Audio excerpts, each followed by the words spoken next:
Primeiro, teve o surgimento da hipótese do aquecimento global. Primeiro era uma ideia, mas hoje já existe assim, um consenso que o aquecimento global está presente. Há uma discussão se o aquecimento global realmente é devido às ações humanas somente ou também devido a outros fatores naturais, né?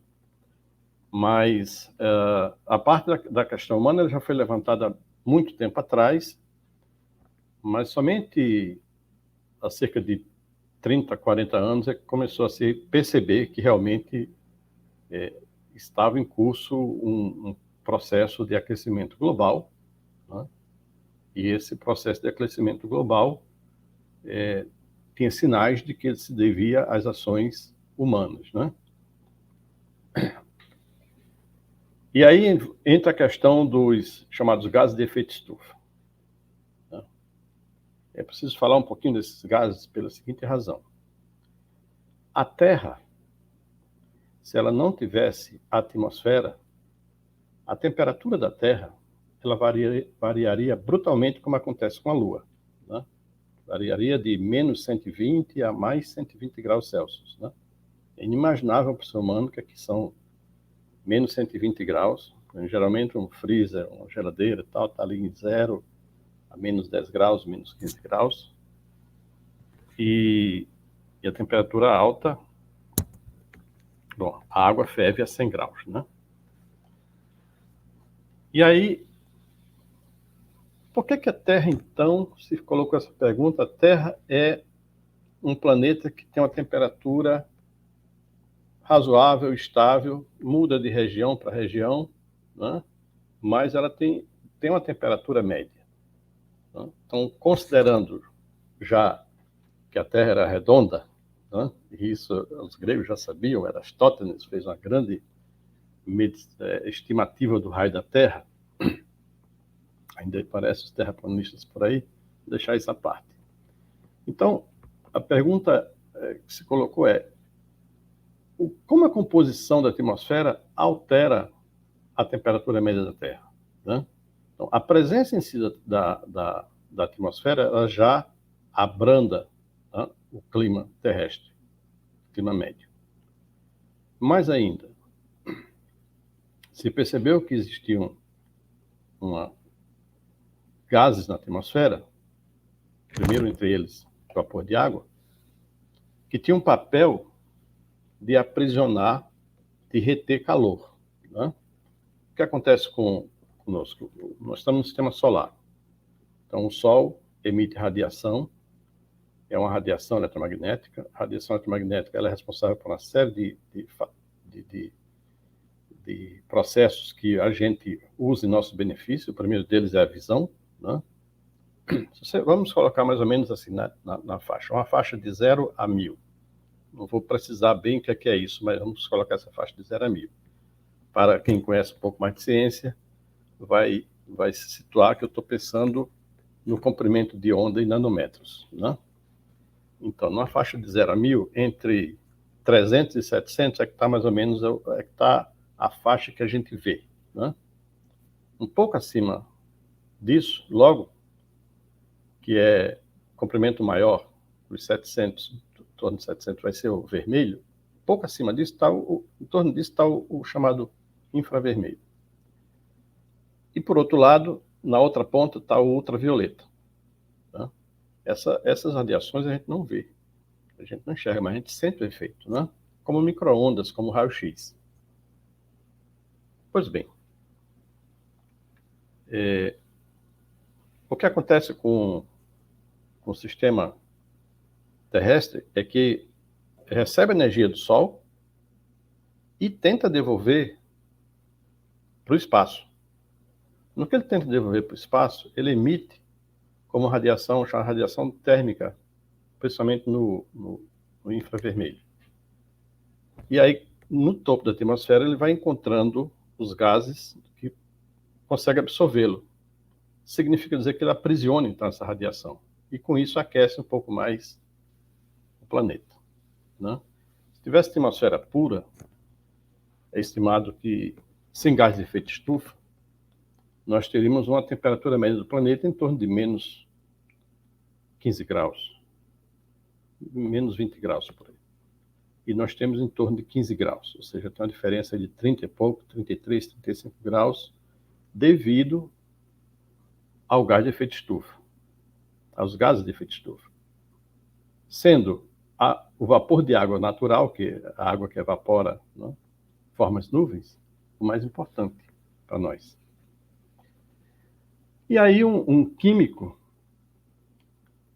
Svante Arrhenius, fez a seguinte pergunta: o que acontece se a gente dobrar o CO2, que é um gás que está sendo emitido em abundância desde o princípio da Revolução Industrial, né? E aí ele percebeu que a temperatura iria subir. Ele fez uns cálculos simples na época, não tinha computador, imagina fazer uns cálculos desses para o planeta inteiro, né? Na média, e ele percebeu que a temperatura iria subir. Se ele dobrasse a concentração de CO2 da época, a temperatura subiria em torno de, poderia chegar a 5 graus centígrados de acréscimo, né?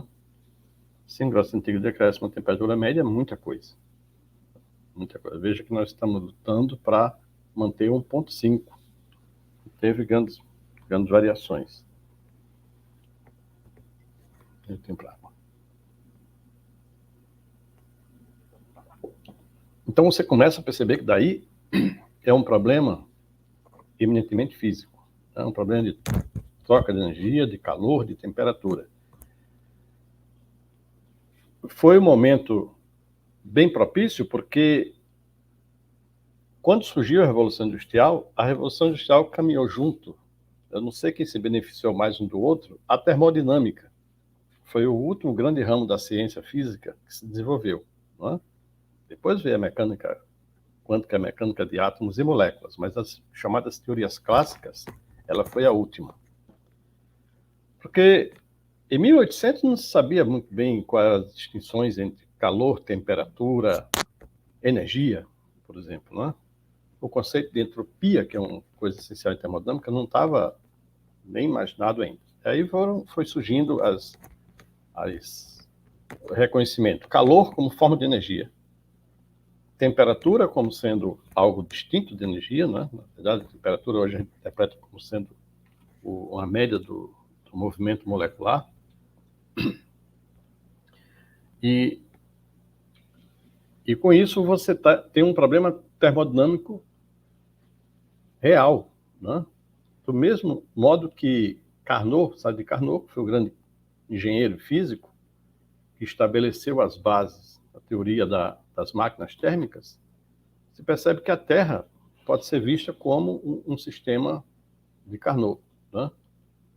O que é o sistema de Carnot? Você tem o que Carnot queria era resolver o problema de achar a melhor máquina térmica que funcionasse entre duas temperaturas.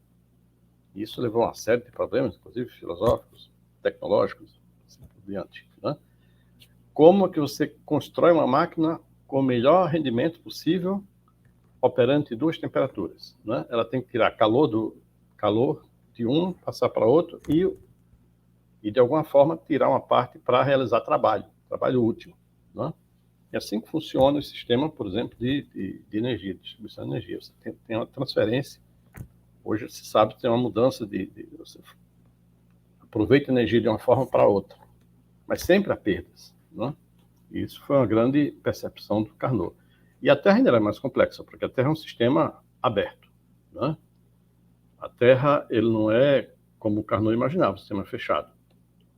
Mas você pode ter, as ideias podem ser aplicadas de certa maneira. Então, você tem aí o problema de saber como é que funciona o sistema terrestre em termos de comportamento de temperatura e como é que isso, posteriormente, foi se perceber como é que isso afeta a dinâmica da atmosfera e, portanto, do clima, né? Portanto, do clima. Teve outros fatos importantes, né? Foi a descoberta de que realmente o CO2 era grande espécie de vilão. Ele era bom para alguns aspectos da vida, mas era ruim para em termos do efeito estufa, porque fazia aquecer mais. E somente no começo do século passado, do século XX, foi que se percebeu que havia realmente uma relação muito forte entre aumento da concentração de CO2, devido às indústrias estarem usando cada vez mais, emitindo enormes quantidades, né, milhões de toneladas de gás carbônico, de CO2 na atmosfera, e concomitantemente surgiu um cientista americano que começou a medir a concentração de CO2 especificamente numa região chamada Mauna Loa. Ele começou a medir também na Antártida, mas não teve muito sucesso nessa. Faltou recurso, faltou apoio, mas enfim, em Mauna Loa está estabelecido, e a chamada hoje, esse cientista chama-se Keeling, é a chamada curva de Keeling, né? Uma curva que ela vai aumentando, está sempre subindo, né? Eu, por exemplo, nós nascemos em 1961, estava abaixo dos 400, estava 370 partes por milhões na concentração de CO2. Hoje a concentração de CO2... Ela é uma curva ascendente. Ela é uma curva ascendente, está sempre aumentando, né? Já está praticamente dobrando para o começo do século, né? É um crescimento abrupto, muito forte, né? E aí, se mantiver esse ritmo, o que é que vai acontecer? Nós vamos ter uma temperatura do planeta ainda maior, né? E o problema da temperatura maior, como eu falei, é que ele estimula, ele dispara mecanismos da própria natureza de eventos extremos, né? Ondas de calor, você vai ter mais o regime de chuvas são alterados, regime de seca, de estiagem, né? Regime de períodos frios, né? Agora, a famosa questão colocada pelos negacionistas, os de sempre, né? Mas está numa onda de calor, mas de repente muda para uma onda de frio, e como é que fica o aquecimento global? Bom, o aquecimento global tem que se entender o seguinte: ele se refere à média sobre todo o planeta. Isso não quer dizer que todos os pontos do planeta, Natal, Mossoró, São Paulo, Nova York, Tóquio, Bangladesh, vão sentir o mesmo efeito, né? Nem mesmo as cidades, eles sentem efeitos diferentes. Por quê? Sentem efeitos por vários fatores, por fatores ligados à geografia do local, né? E os fatores que você tem, por exemplo, você pode ter uma região em que, momentaneamente, apesar de você ter um crescimento geral, né, global, da temperatura, localmente você pode ter uma diminuição, né? Isso é um efeito natural, né? Porque esse comportamento é um comportamento estatístico. É um comportamento estatístico, né? Não vou entrar nos detalhes do comportamento físico, seria muito técnico. Mas vamos pensar o seguinte, no comportamento estatístico. Quando você diz que a população média brasileira está aumentando a idade, não é? A longevidade, essa é uma medida que se faz da qualidade de vida de um país, isso não quer dizer que todas as pessoas estão chegando a viver 80 anos, 85 anos. Não é? Algumas pessoas vivem bem mais que isso, outros vivem menos. Não é? Então, esses que vivem bem fora da média, isso é o que a gente chama dos eventos extremos.